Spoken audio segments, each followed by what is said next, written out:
E olha só, a peste suína africana voltou a atacar o rebanho de suínos da China, o país que é o maior consumidor do mundo dessa proteína.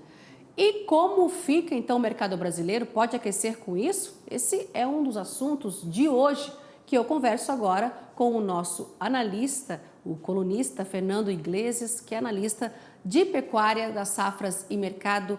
Boa tarde, bem-vindo, Fernando. Boa tarde a todos. É um prazer estar aqui em mais uma oportunidade, Simone. E vamos falar sim sobre essas questões de peste suína africana, vamos esclarecer bem isso para o nosso telespectador. E eu já te pergunto então, Fernando, com essa. Porque a China, a gente já falou aqui, no ano retrasado, essa peste suína africana já atingiu lá o país em 2018, né? Eles dizimaram aí todo o plantel suíno, agora esse surto voltou. E eu te pergunto, com isso, então, surge uma fatia boa aí de oportunidades para a exportação da carne suína brasileira? Bom, o primeiro aspecto que eu quero tratar aqui é que basicamente a OMSA, que é a organização que rege a sanidade animal no mundo, não relatou nenhum caso de peste suína africana dentro da China até esse momento. Esse relato de PSA dentro da China vem de agentes do mercado chinês que atuam no mercado chinês no dia a dia, etc., relataram que há casos da doença, os surtos estão aparecendo novamente, e isso, dependendo da intensidade, dependendo da gravidade desses surtos, pode sim representar oportunidades ao mercado brasileiro.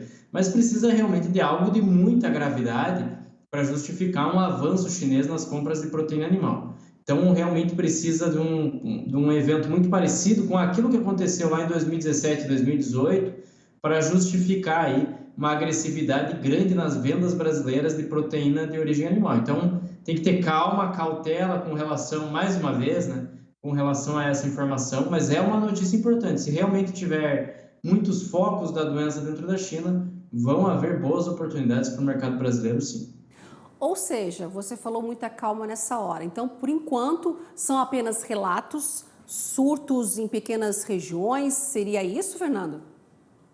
Por enquanto falta clareza dessas informações que vêm da China. Basicamente isso. O governo chinês, ele não divulga muitas informações há muito tempo sobre a peste suína africana. A FAO também não tem muitos relatos em relação ao que está acontecendo dentro da China hoje, outra organização importante que monitora esse tipo de situação no mercado global, tá? Mas no momento, o que a gente tem de informação são de consultorias que atuam lá na China, são de agentes que compõem o setor privado no mercado chinês e estão relatando sim que há pequenos focos da doença. Se a doença realmente se alastrar dessa vez, podem acontecer oportunidades ao longo desse ano e pode motivar aí um maior fluxo de exportação de proteína animal brasileira. E mesmo com o setor privado divulgando essas notícias aí, porque você falou por conta do governo chinês ainda não se manifestar oficialmente nisso e o mercado privado está fazendo isso, o surto já agita mercados. O fato é esse, né? Os papéis até dos frigoríficos, eles dispararam aí na bolsa. Isso tudo é por uma expectativa de elevação dessa demanda, né? Exatamente isso.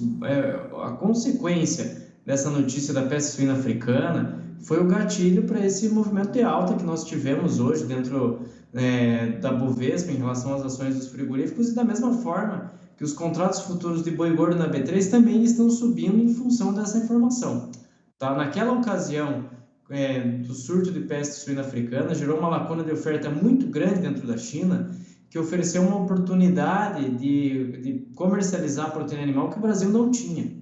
Então, o Brasil conseguiu avançar significativamente, substancialmente, em termos de venda de toda sorte de proteína de origem animal em função desse surto de PSA. É isso que o mercado está precificando agora. Está observando, opa, temos mais uma oportunidade pela frente, pode vir um volume maior de exportação aí ao longo desse ano, mas lógico, precisamos monitorar com cautela essas informações que vêm da China, aguardar para ver se vai ter algum dado oficial relacionado a isso.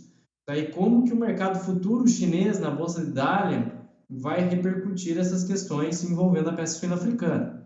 Isso vai ser fundamental para a gente ter um entendimento de como que o mercado vai se comportar daqui até o final do ano. E a gente vai seguindo aqui, acompanhando, se virar de fato ou não essa mensagem oficial do governo chinês ou por conta aí dessas conversas, essas informações que estão chegando por outro viés aí que é no privado. Agora, a PSA é uma doença viral que afeta apenas os suínos, não é? É contagiosa, altamente contagiosa, não tem cura, tratamento também não, e causa, então, uma mortalidade enorme no rebanho, né? Agora, é bom a gente lembrar também que o Brasil também nunca registrou casos de peste suína africana, não é, Fernando? Sim, o Brasil é um território livre de peste suína africana, nunca houve um relato sequer da doença.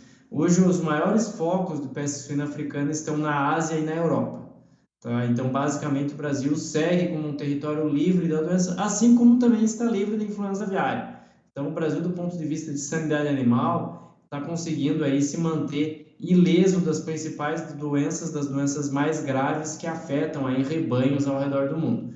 Então, estamos no momento vamos dizer assim, relativamente tranquilos com relação a isso, e se realmente despontarem oportunidades, muito provavelmente o Brasil vai ser o grande beneficiado, exportando volumes ainda maiores de proteína animal. Tá certo.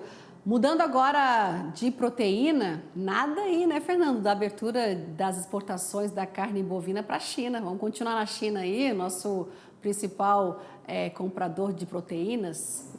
Será que eles vão aguardar aí a presença do presidente Lula, que viaja aí para o país para resolver essa situação, Fernando?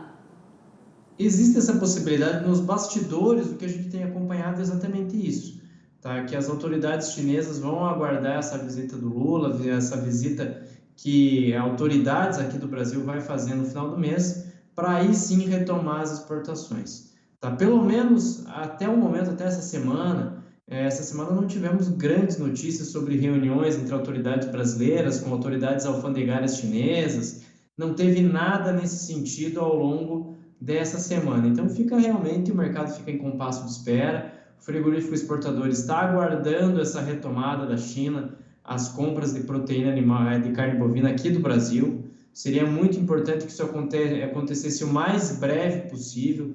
Já temos algumas cadeias produtivas sentindo essa ausência das exportações. Não falo só nem dos frigoríficos que exportam carne. Como o abate reduziu no Brasil, consumidores de sebo bovino, que é um derivado importante do abate de bovinos, já estão sentindo mais dificuldades para se abastecer. Já relatam aí quadros de escassez de oferta em função dessa redução de abates que aconteceu no Brasil, em função dessa ausência da China, que não está importando carne bovina brasileira. Então, gera uma série de consequências a outros setores. Quanto menos durar esse embargo, melhor vai ser para todo o setor aqui no Brasil. É uma cadeia que, por si só, ela vai mostrando, aí você citou o caso do sebo, até agora a gente não tinha ouvido falar, mas é uma consequência disso por conta que os frigoríficos eles estão fechados, né? E para o abate estão represando cada vez mais, enquanto essa solução aí com a China, ela não volte, né? Volte logo a exportar carne brasileira. Agora, Fernando, caso atípico também de vaca louca ocorrido lá na Suíça, né? Mas a Suíça não é um produtor importante aí de carne bovina, seria isso? Qual o impacto? A Suíça não é um grande player dentro do setor carnes, e no contexto global não é um mercado importante, é um país de pequena produção, e essa notícia, do ponto de vista de sanidade animal, ela gera pouco impacto, até porque já foi confirmado que é um caso atípico da doença. Casos atípicos da doença, eles não trazem riscos de contaminação ao longo da cadeia produtiva e tampouco podem afetar seres humanos. Então aí é um caso muito parecido com o brasileiro, um animal de idade já avançada, era um animal com 12 anos de idade, então não oferece risco algum em relação a avanço da doença pelo território europeu ou alguma coisa nesse sentido. Tá? Então, da mesma maneira como o caso brasileiro já foi completamente elucidado, já foi esclarecido, as questões que envolvem esse caso da Suíça também já estão devidamente esclarecidas e não vão trazer grandes impactos do ponto de vista de mercado. Para a gente fechar aqui a nossa conversa, vamos falar então de casos de gripe aviária aí na América do Sul, mais um confirmado agora no Chile.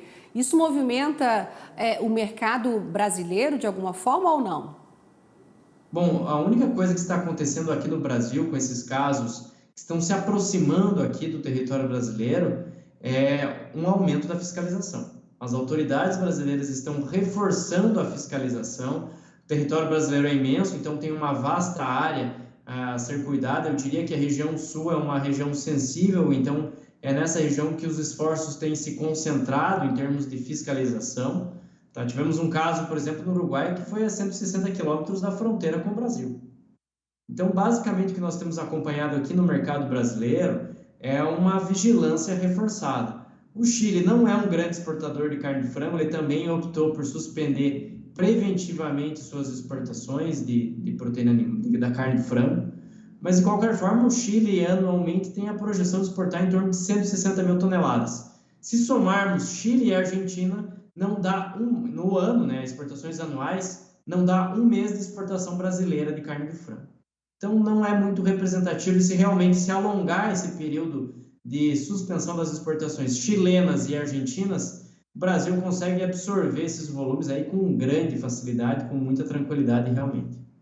Tá certo, Fernando. Muito obrigada pela análise desta semana. Eu conversei com o Fernando Iglesias, que é o nosso colunista e também analista das safras e mercado. Mais uma vez, obrigada. Uma boa tarde para você e até semana que vem, viu, Fernando? Sempre um enorme prazer participar e até a próxima semana. Um bom resto de semana a todos que nos acompanham aqui no AgroMais.